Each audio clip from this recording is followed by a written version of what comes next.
I'm going to hand over to Derry, and all the best for this. It's going to be great, and for everyone that's watching as well.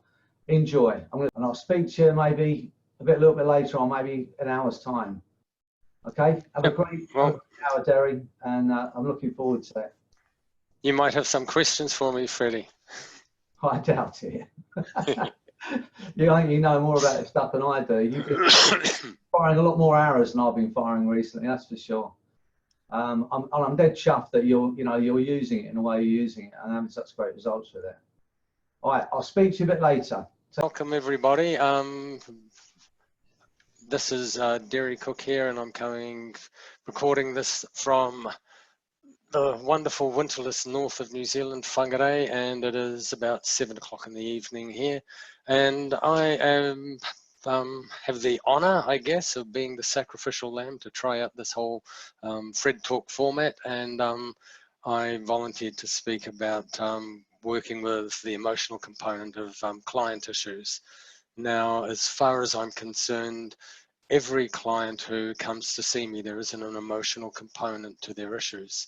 And I'll go into that a little bit because I've been quite interested in some of the research that I've been exposed to discovering that emotional issues are, there's a lot more to them than is commonly thought. So I'm going to be covering a little bit about the emotional issues in terms of what's called primary affect theory. And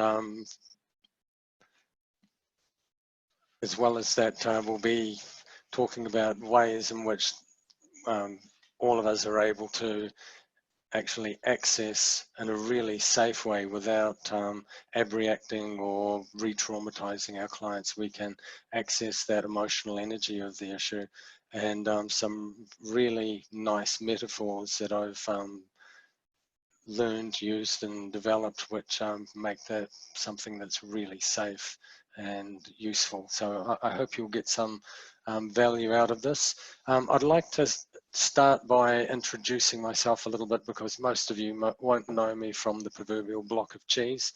So my name is Derry Cooke. I have a background in nursing. I'm a full-time hypnotherapist, and I have been in practice now for a number of years. And the transformational moment in my practice was learning the arrow technique, initially through the online product that is available at thearrowtechnique.com. I'm hoping all of you have it. If you don't, then write yourself a note on your hand now to go and get it, because it's a phenomenal approach to getting powerful change.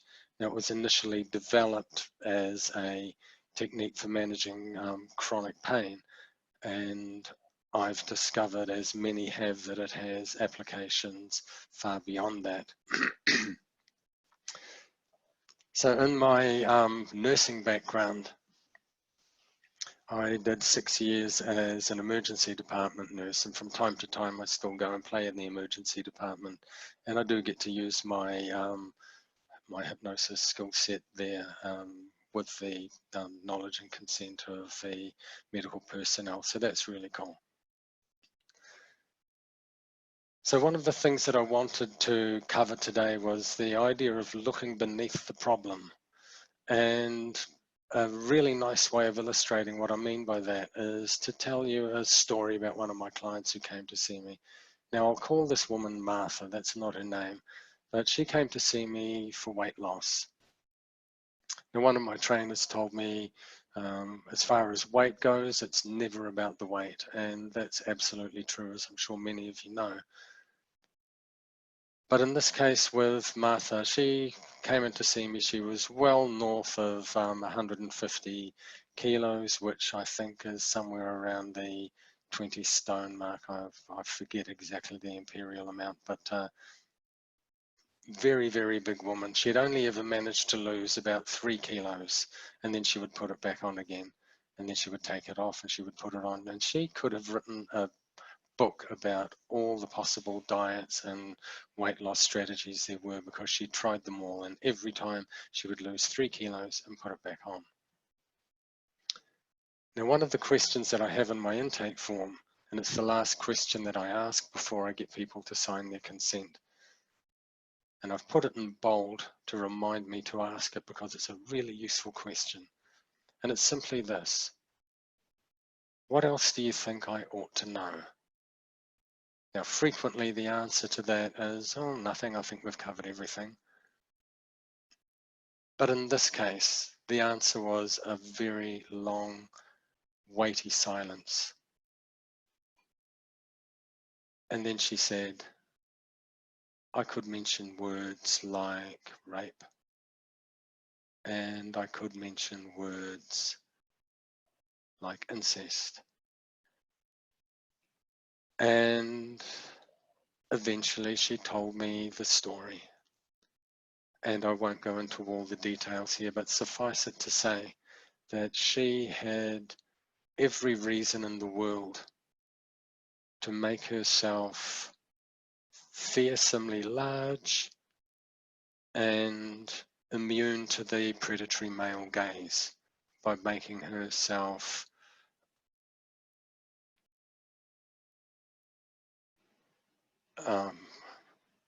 as unappealing as possible, shall we put it that way. Now, in working with her, we didn't focus at all on mindfully eating her food. We didn't focus at all on virtual gastric banding. We didn't focus on anything other than the distress that she had,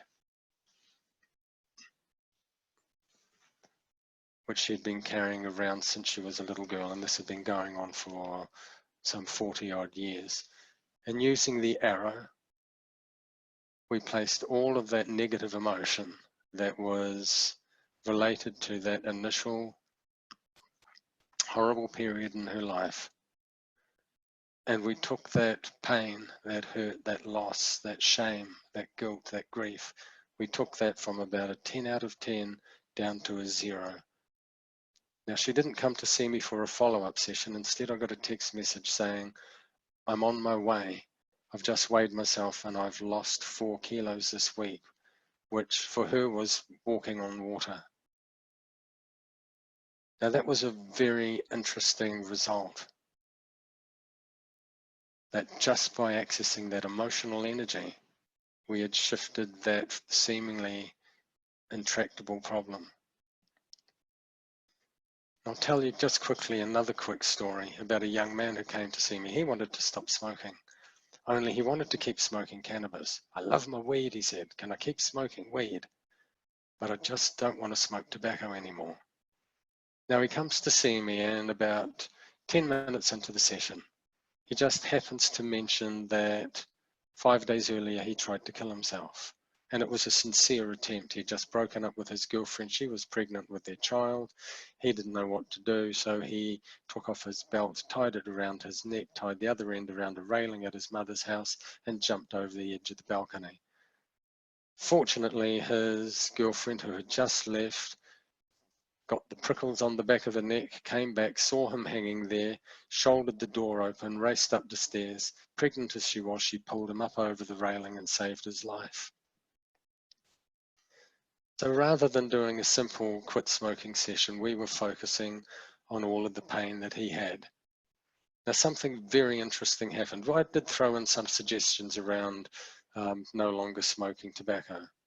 He came back the following week and he was looking a little bit sheepish, and he felt that he had let me down because he was still smoking, although he was only smoking 2 cigarettes a day rather than 20 a day. So he had cut down by 90%. But interestingly, when I asked him, and how much cannabis are you smoking? He said, none. And I said, why not? And he says, I don't know. I just don't feel like I need it anymore. I said, what, have you run out? And he says, no, I've got some, but I just can't be bothered. And that really got me interested. How is it that that guy managed to break a habit which, in terms of how much of a hold it had on him, it seemed to have more of a hold on him than the cigarette smoking, because he was ready to quit tobacco, but he was not ready to quit cannabis. and yet that issue just disappeared completely all by itself. So I'm really interested about now looking beneath the problem. So I always ask people, whatever their issue is, how does it feel having that issue? If someone has insomnia, what's it like? How does it feel for you when you wake up and you know that you can't get back to sleep? If someone has shall we say, a heavier than they want usage of alcohol, how would you feel if you couldn't have that alcohol? What's that feeling like? And usually I'll get some sort of response of some uncomfortable feeling. And it's as though what's going on is that people are employing various strategies, sometimes medicating themselves through the use of alcohol or other drugs or food or gambling machines or online pornography or whatever. People are using strategies to help them deal with uncomfortable emotional issues. So I'd like to do a little bit of a side detour here and talk about the work of a gentleman called Jan Panksepp. And I first heard about his work on a podcast. I think it was Jules Lalonde being interviewed by Adam Eason on Hypnosis Weekly. And Jan Panksepp was very interesting. He's a, I think it's called Affective Neurology. And what he's done is through dissection and through use of pharmacological means and through surgical means on experimental animals, they were able to find 7 different neurological structures which correspond, roughly speaking, to 7 emotional axes or continuums, if you like.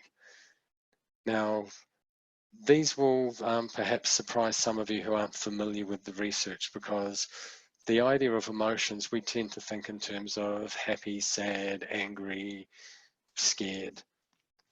But the 7 different primary affects, they found that these researchers found that there were 4 of them which were positive and 3 which were negative. Now, positive doesn't mean good and negative doesn't mean bad. Positive just means that when an organism is feeling this, the organism will behave, if it has a choice, in ways to feel more of this.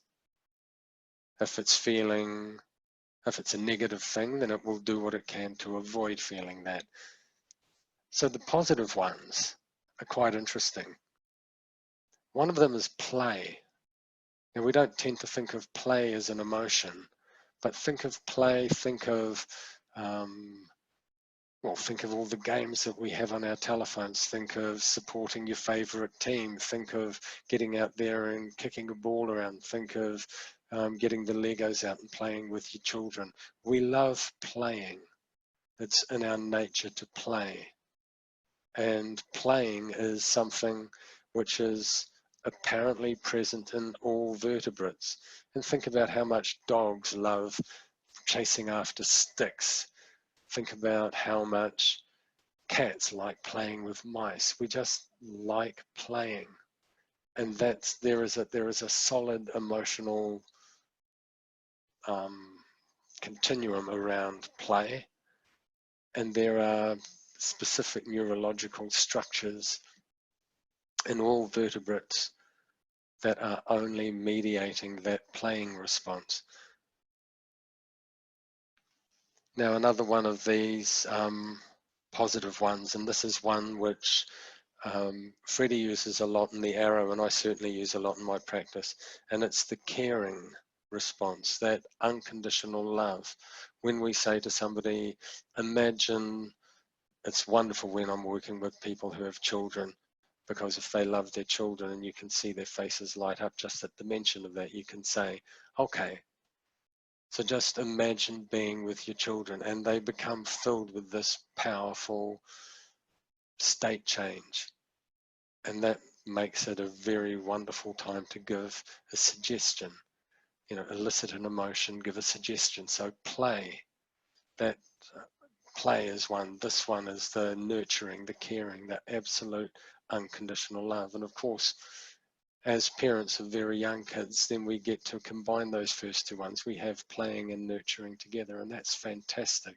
We build beautiful memories with those energies.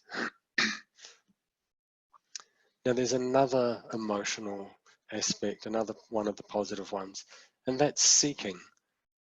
The idea of novelty, wanting to do something new, you know, deciding, oh, even in the supermarket, I'll try that and just see what it's like. Or sometimes we might just decide, let's go to a different beach, let's read a different author, let's go to another restaurant, let's try something else, let's do something else, because doing something new is something which our systems are absolutely hardwired into, which makes perfect sense, because otherwise we would have no exploratory desire to do anything. The cow would eat the grass in front of it and then wouldn't look for any more grass. So we have this powerful thing built into our neurologies for seeking. Now, the last of the four positive ones is lust. And I don't think we need to go into this much further, except to say that without the primal sexual desire, none of us would be here. Every single one of us is here as the result of a series of sexual acts which have been carried out generation after generation after generation. And that's hardwired into our neurology, and that's a powerful positive affect.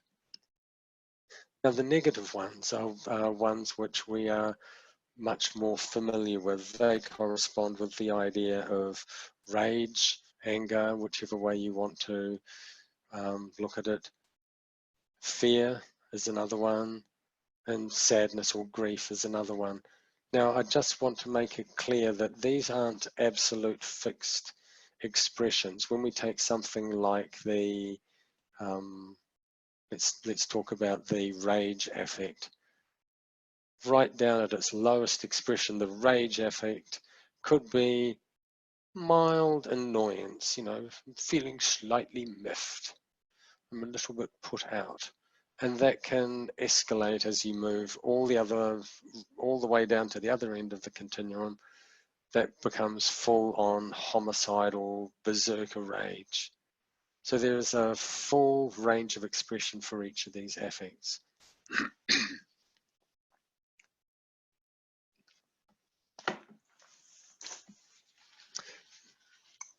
Now, my understanding, my belief, certainly my experience, excuse me, is that these affects provide a valence, if you like. They provide an energy against which all the incoming data through our neurology is assessed. Some of you may know that, roughly speaking, our brains are taking in somewhere between 2 million and 20 million bits of data a second. Most of this we cannot be aware of, because the bandwidth of our conscious attention is about 7 plus or minus 2 bits of information. So all the information is being carried through. Now, most of it's noise. Very little of it is signal. But how does the brain work out whether something is signal or noise? Well, if the organism is responding according to one of these major affects, the brain goes, okay, something very important is happening here. And it models that information which is coming in, and it forms a memory of it. And that memory includes the affective energy. So if something particularly traumatic is happening and there are these affective systems activated of anger, of fear, then that experience will be modeled inside the neurology, and it will connect with that energy of anger and fear. Now, because our brains are automating systems, they run things automatically, and which is just as well. Because our brains run things automatically, these models run automatically as well, which is why we get things like PTSD, which is why we get things like the experiences which just keep coming back to us again and again, or the feelings which come back to us again or again, and we say we're haunted by the memory of such and such, or I'll never be able to forget that, the look on that person's face. In my own experience, I had a patient die on me while I was doing CPR as a nurse in the emergency department, and I can still feel her broken ribs under my hands as I was doing chest compressions, because that experience is locked inside. And it took some debriefing for all of us who were involved in that failed resuscitation attempt. So we've got these affects, and there's this energy which is locked inside of these experiences. Now, people come to see us generally because they are wanting to feel less of something which is bothering them, or they're wanting to feel more of something, but there's something stopping them from doing that. I want to feel more confident. Okay, what's stopping you from feeling more confident? Well, I just have this fear that's there all the time. Okay, that fear is an affect.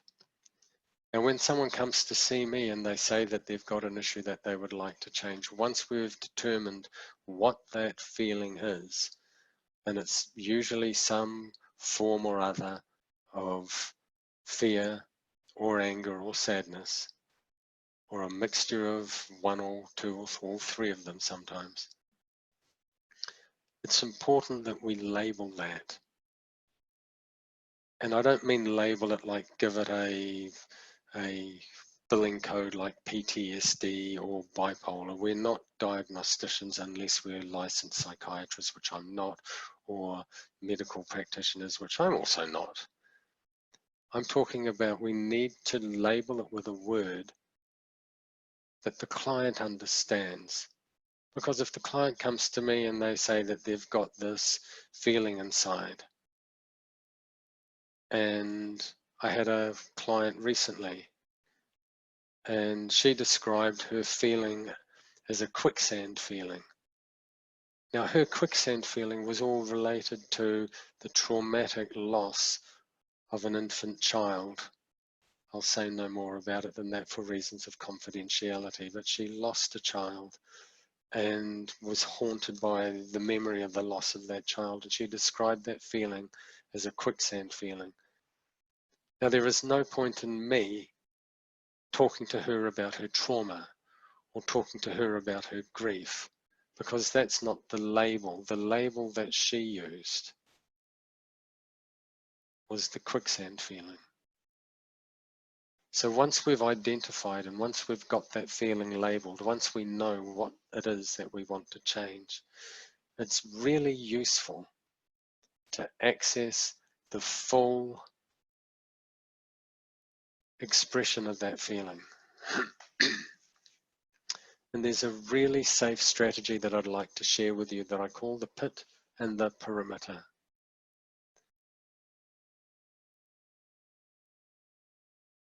And so imagine that you have this feeling,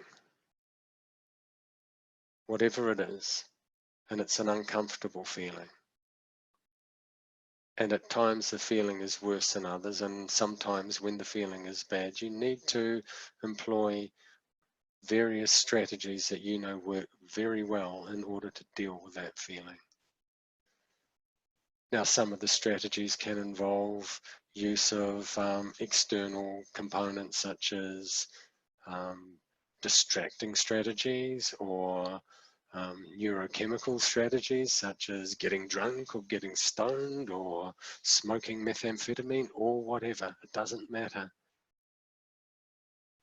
Other strategies that you might use to help you deal with that issue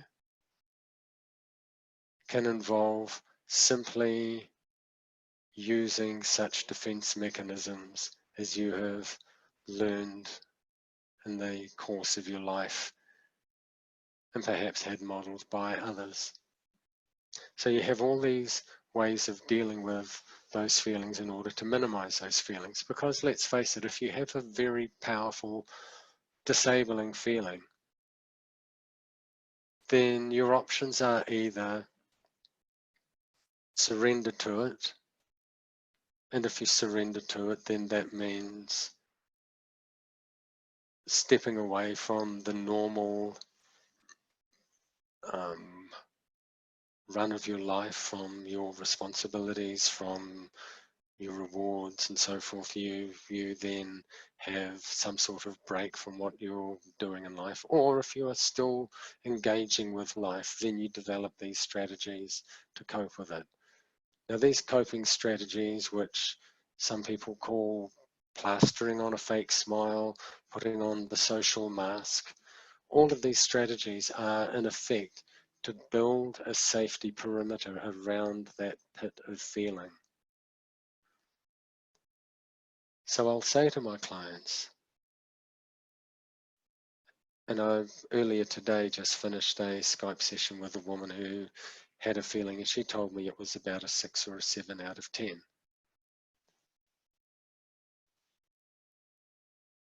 And I said to her, just imagine that feeling, that you have a deep pit of that feeling. And because you don't want to fall into that pit, around that pit you have built a perimeter to protect you and to protect everybody else from that feeling, whatever it is. What I'd like you to do is simply imagine yourself on the inside of that perimeter. And I want you to keep one hand on the perimeter. And now proceed around the perimeter, all the way around, keeping one hand on the perimeter. And I only want you to do this so that you can get a sense of just how big that pit really is. And when you've completed one circuit of that perimeter, when you have returned to this place, just let me know. And then I'll sit and wait. And while I'm doing this, they will invariably connect in a really safe way, not associating into the distressing energy of whatever that affect is, but in a very safe, dissociated way, they're able to fully assess the full extent of that emotional energy. Now, the lady today who said that she could feel it at about 6 or 7 out of 10, after walking around that perimeter, getting back to the same place, I could see from the look in her face that she was in quite a different place. And I said to her, it looks to me as though you've found that it somewhat higher than 6 or 7 out of 10. And she immediately said, it's at least 9.5. Excuse me.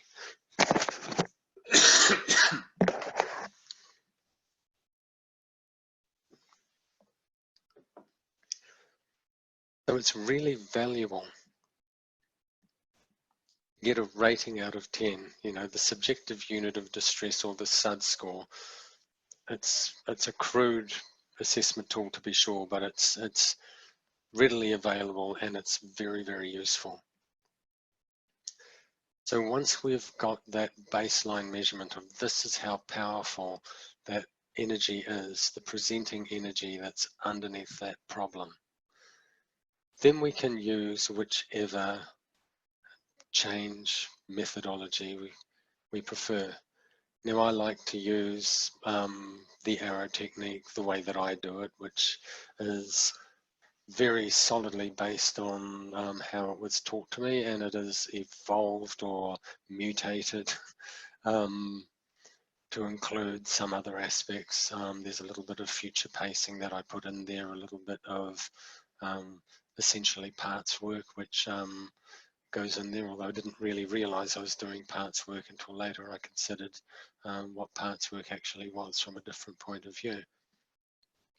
Anyway, once you have done your change work process, it's very, very important to test the work that you've done. Now, I know a lot of people are afraid of testing the work, and really, if you're afraid of testing the work and you're anything like me, I was afraid of testing the work because it used to be the case that I would kind of cross my fingers and hold my breath and hope that the change had happened. It was only really once I got a clear understanding of the meta pattern of change that comes from overdrive that was very helpful, and certainly this affective stuff from Jan Panksepp, that was also very helpful as well. That helped me to be much more confident. But it's important to check the work, because when you check the work, that's a powerful moment for the client. When the client comes out of that process and you say, on a scale from 0 to 10, where has that quicksand feeling gone? And they do the transderivational search and they look around and they cannot find that affective energy anymore. That is a transformational moment. That is as transformational as any of the change work that you do. If you don't test the work, you're denying the client of the power of that moment. And I believe you're doing your client a disservice. Now, the last thing that I formally wanted to cover was what I call the imagination game. And before getting into the imagination game, I need to tell you a little bit about my conceptualization of hypnosis. I have a definition for hypnosis, of which I am embarrassingly proud. I was trained to believe that hypnosis was a state of profound relaxation whereby the critical factor of the mind was bypassed and we accessed the power of the all-powerful, all-seeing, all-knowing unconscious mind. That was kind of how I was trained. I no longer believe that. I think it is all wrong on so many levels, but that's perhaps a debate for another time. So whatever your definition of hypnosis, I'd like you just to consider mine for a moment, and you can discard it as you wish. I say that hypnosis is simply a process of giving and receiving imaginative suggestions to create changes in the client's automatic experience. That's it. It's a process, not a state. There is nothing to go into, there is nothing to go under, there is no depth. It's simply a process of giving and receiving suggestions. So the client has to play the role of being the client, and I have to fulfill the role of being the hypnotist. Or as Freddie would say, I'm a good hypnotist, you're a great subject. I'm a great hypnotist, you're a great subject. And to be a great hypnotist for me means I have to give the right suggestions. And I have to calibrate those suggestions against the responses that I'm getting from the client, both verbally and non-verbally. So that's me giving the suggestions. Now the client needs to receive them, which means they need to pay attention, they need to understand the suggestions, and they need to have committed at some level to doing the best they can to follow those suggestions. Now they're not just suggestions like drop and do 5 push-ups or touch your nose with your left forefinger. They're imaginative suggestions. And this is where the imagination game comes in. And I love playing this with people because there was a time when I was getting the odd, maybe 1 in every 15 or 20 people that I ran through the arrow who would say at the end, oh, I didn't see anything that you were telling me to see. I didn't see the bullseye. I didn't see this. I didn't see that. And so I developed this imagination game just to clarify the distinction between imagination and visualization. Because some people are blessed with a powerful visual processing capacity. I'm not one of them. I have a very powerful auditory processing capacity. I can imagine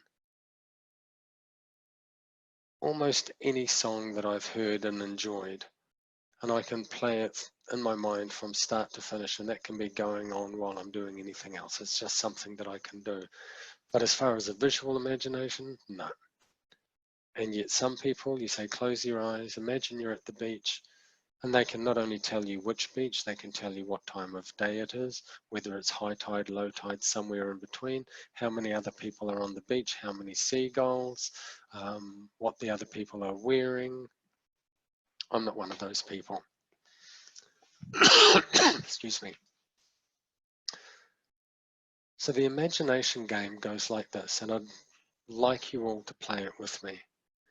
I'd like you just to hold your hand out, not up in the air like this, but just to hold your hand out where you can see it. And there's nothing in that hand, but I want you to imagine, and I'll just pause for a moment as a sidebar to say, every time I play this imagination game, I keep it fresh by coming up with a completely different scenario each time. So let's see what happens now.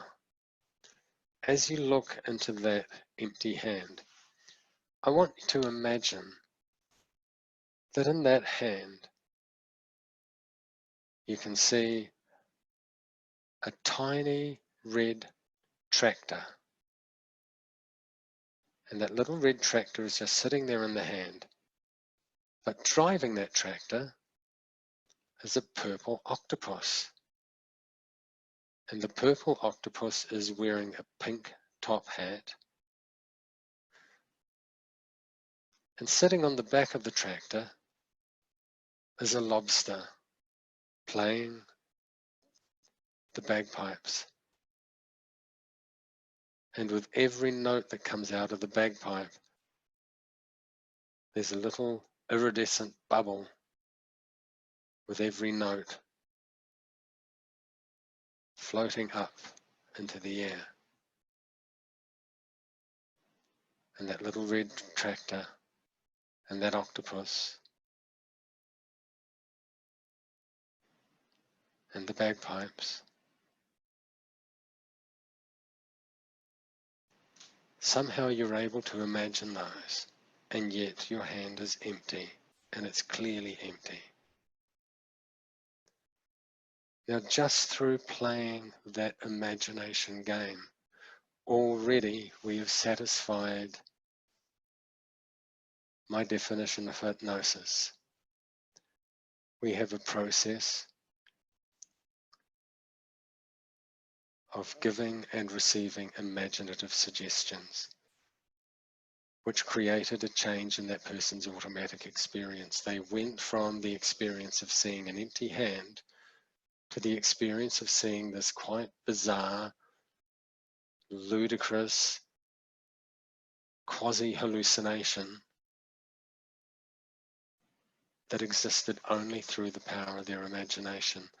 Now, since adding the imagination game into my process, I have never struck a single person come out of the process and say, I wasn't able to imagine the bullseye, I wasn't able to imagine all the things that you were asking me to imagine. It's simply a question of engaging that absolutely natural, inherent ability that we all have. Now, I feel like I have rambled on a certain amount, and I'm not sure whether any of you have got any questions, There are no open questions at the moment. If anybody has a question, feel free to ask it. If you have no questions, I can ramble on about something else because there is so much more to talk about.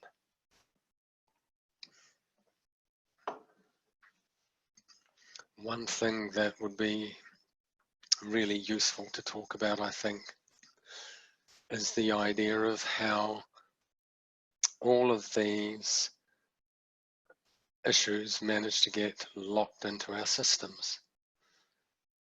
Now, the only way that seems possible is through these structures inherent inside the brain.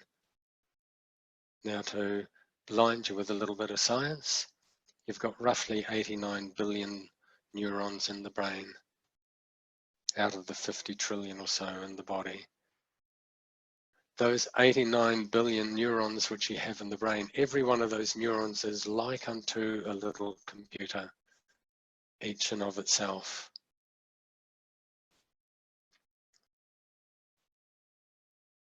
Which means that what you have inside your brain is not a biocomputer, which is what I was taught when I did my nursing training, and before that even when I did my psychology degree.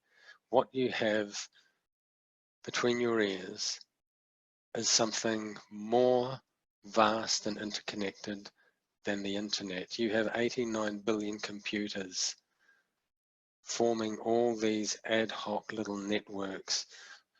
Broadly speaking, 1 million new connections are opening every second, whether you're awake, whether you're asleep. Now, when some sort of powerful traumatic experience happens, the brain makes powerful connections and models those connections. I'll give you a great example of that. This is a bit of a odd story, but it's a true story. I had a client come to see me and she had a spider phobia. And she said, I can tell you exactly how the spider phobia started. Now, I've never met anyone who could tell me exactly how their spider phobia started. So I said, tell me more. And she said, it was like this. When I was a little girl, me and the next door neighbor, she used to like eating spiders. And so together we would go hunting spiders. I don't know how old they were, maybe 6 years old, I'm guessing. But together these two little girls would go hunting through the neighborhood looking for spiders, and my client would catch them and her friend would eat them. And one day, my client has a little girl. Her dad was sitting on the front porch with one of his mates and they were having a few brews. And he was feeling a bit, whatever, gregarious, I don't know. And he said to his daughter, hey, come here and show Bob how you're not scared of spiders. And so my client, I'll call her Linda, I can't remember her name to be honest, but little Linda goes off and she catches a spider and she brings it out and she's got it in her hands and she holds it up for Bob as if to say, see, look, I'm not scared of spiders. And at that exact moment, her dad snuck up behind her and went, rah! Now, what happened in that moment? Her primary affect system, the fear system, got activated. Her amygdala was probably doing a little thing all by itself. Meanwhile, her vision is fixated on the spider and the fact that it was her dad, who's this all-powerful role model, being godlike figure in her life. All of that connected together. Her brain, you know, those million connections forming every second, her brain just made this little structure that perpetuated that feeling. So we have spider, powerful, and fear. The powerful was the dad and the noise. The spider was there in front of her and the fear was the response to the noise. Spider, powerful fear, spider, powerful fear. And that was a phobia. Now in neuroscience, it's quite interesting. I don't have the reference in front of me, but it was the university at Lucerne, I think, in Switzerland.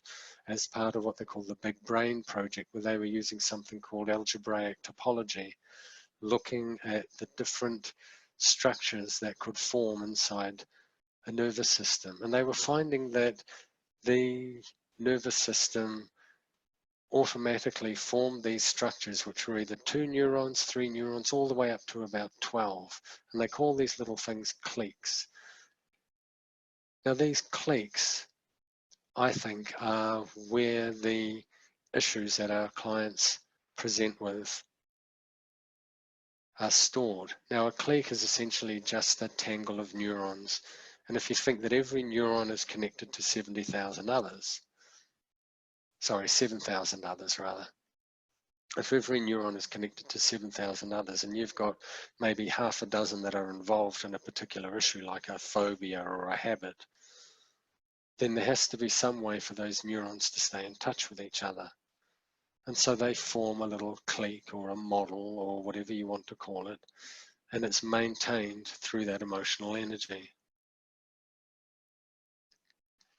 I see a question coming up. I'll be answering that very shortly from Gina Kleineman. So if that issue presents itself, if you've got that clique, it's maintained through that emotional energy being passed around. So from my point of view, that means that it's a circuit. And if it's a circuit, then circuits can be on or off. And this is why it's really important when we do our change work, and this is where the arrow technique so beautifully and powerfully comes into its own. It's a process whereby we can switch off those little cliques. We can remove that emotional energy. Now, when that affective energy is no longer there, then every one of those neurons has got 7,000 things other to do than partake in that particular phobia pattern. And so that circuit effectively switches off. Now I have a mathematician friend who I asked if she could calculate for me how many possible cliques there could be in a nervous system when they can be somewhere between 2 and 12 in each clique, and we've got 89 billion of these things, and every neuron is connected to 7,000 others. And she went away and came back to me and said, I don't think you have any understanding how big this number is.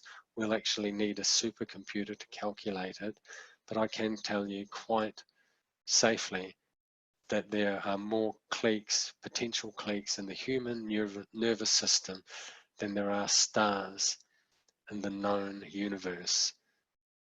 And just before coming on, I quickly Googled how many stars are there in the observable universe? And it told me that there were greater than 1 billion trillion stars.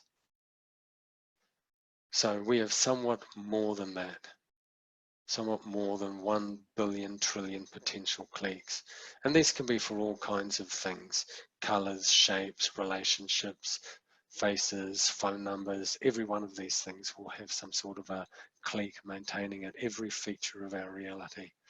Anyway, let's get to some of these questions now. Some of them are coming in. Gina was asking, what if the client doesn't remember how it started?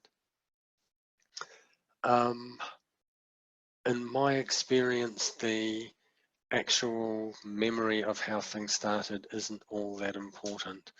What's important is that they need to be able to access the actual issue as it's showing up for them right now. And one of the things I remember posting onto the net about a year ago, when something like this, we do not know when the thorn went into the lion's paw, nor what kind of thorn it was, nor what the lion was doing at the time. We just need to pull the thorn out.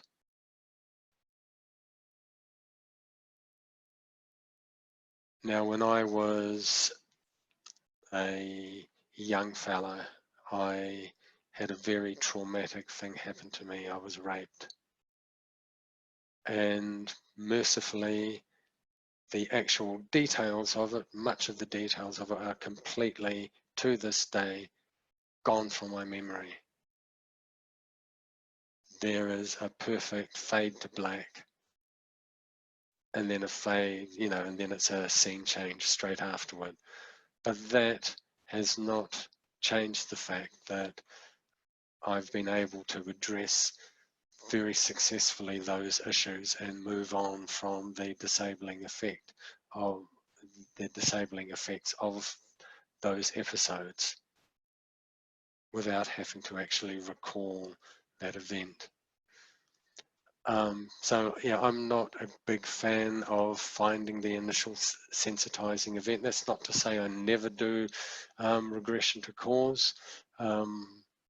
I have done it sometimes. I would say maybe one session in 100 I might do regression to cause, and sometimes it seems to be very successful. But what I get much more success in is looking at what is the emotional energy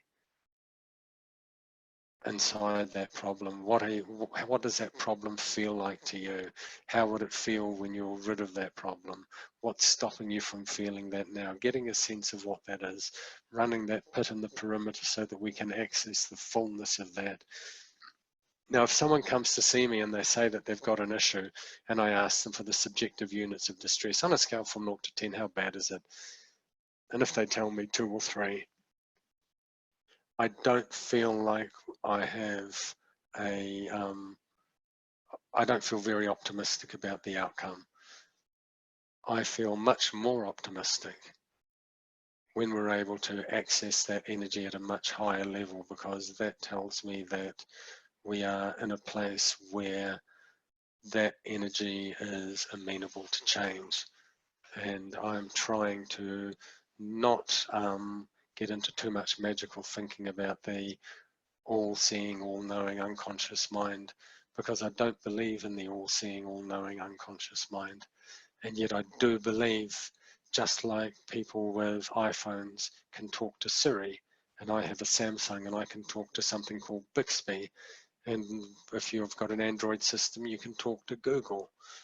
That doesn't mean that if I'm talking to Bixby and Bixby's answering me with a voice, it doesn't mean that there's a little person called Bixby in the phone.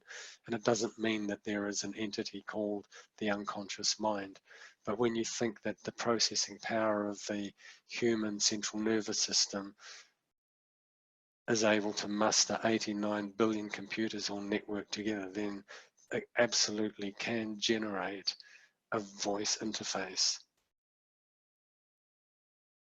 And so there will be a moment inside my process when I do directly address that automatic part of what I call, and I borrow this term from the science fiction writer Philip K. Dick, wrote a wonderful book called Valis.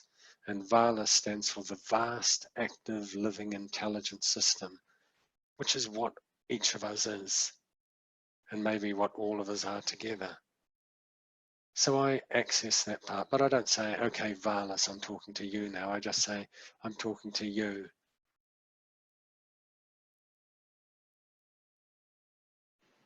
Client's unconscious. And whether or not that person, and whether or not, let's say that my client is John, whether or not John has any conscious memory of this, I know that you have access to all the episodes in his life that he can remember and all those he cannot remember.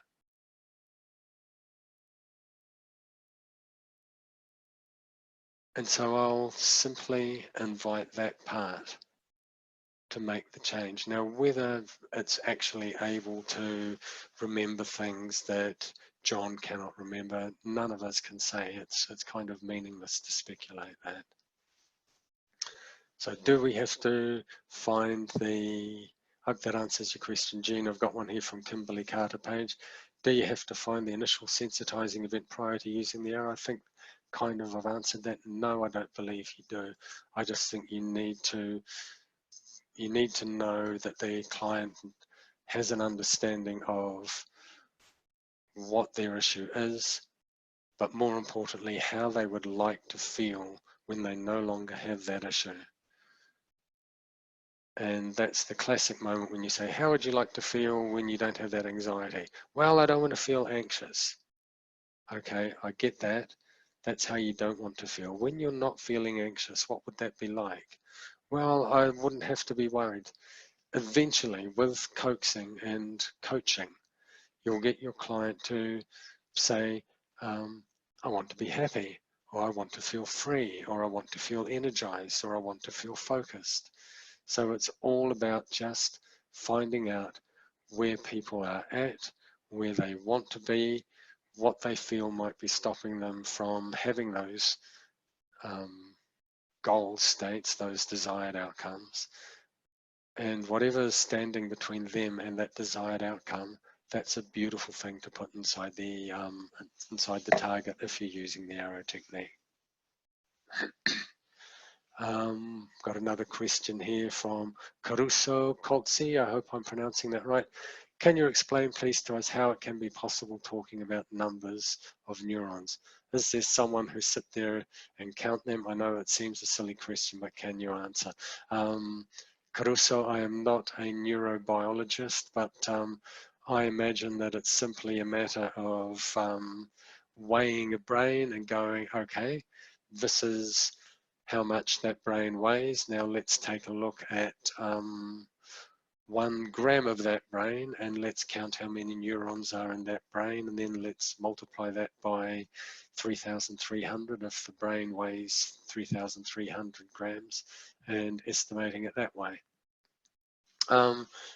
Chris Carpenter says, you've adapted the arrow technique when using it. Do you use it in conjunction with any other techniques or exclusively by itself? I do lean very heavily into the arrow. I include some other stuff as well, which sometimes I'll just use the arrow all by itself. If I'm doing a live talk and demonstration, I will typically just run the arrow. If I'm just doing something with, something very simple like a phobia or chronic pain, then that's a great opportunity to just simply use the arrow.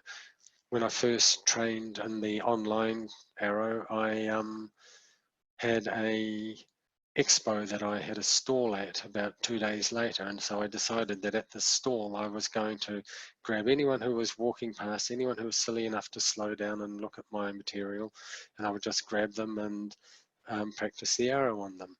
And that was when I discovered that the arrow was useful for almost anything. I was getting solid results with these little 15-minute mini sessions. So the arrow is all you need. I do add in a few other bits and pieces of my own, and that might be mere puffery, I don't know, pageantry perhaps. Someone called Willie Piggy. How do I deal with abreaction? Does it ever come up when you're working with the client? I tend to not have people abreact.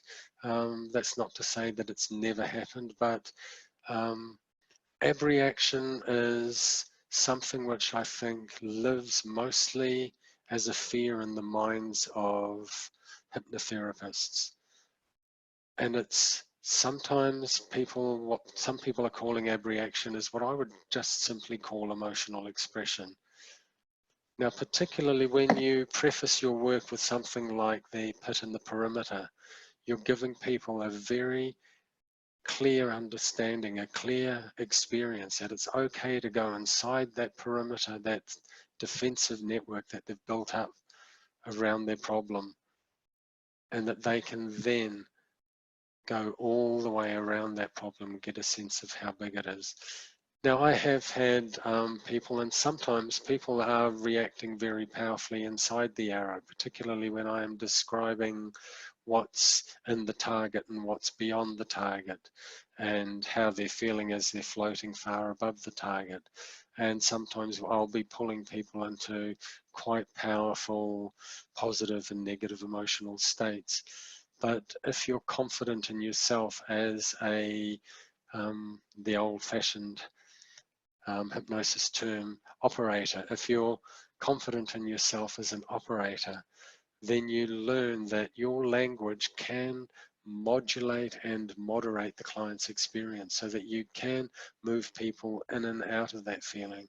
So as much as I love the fail-safe idea of the ab reaction drill, which some or many of you may have heard, which is if somebody is ab reacting, what do? Attend to your breathing. The scene fades, attend to your breathing, feel the chair beneath you, know that you're safe, come back now.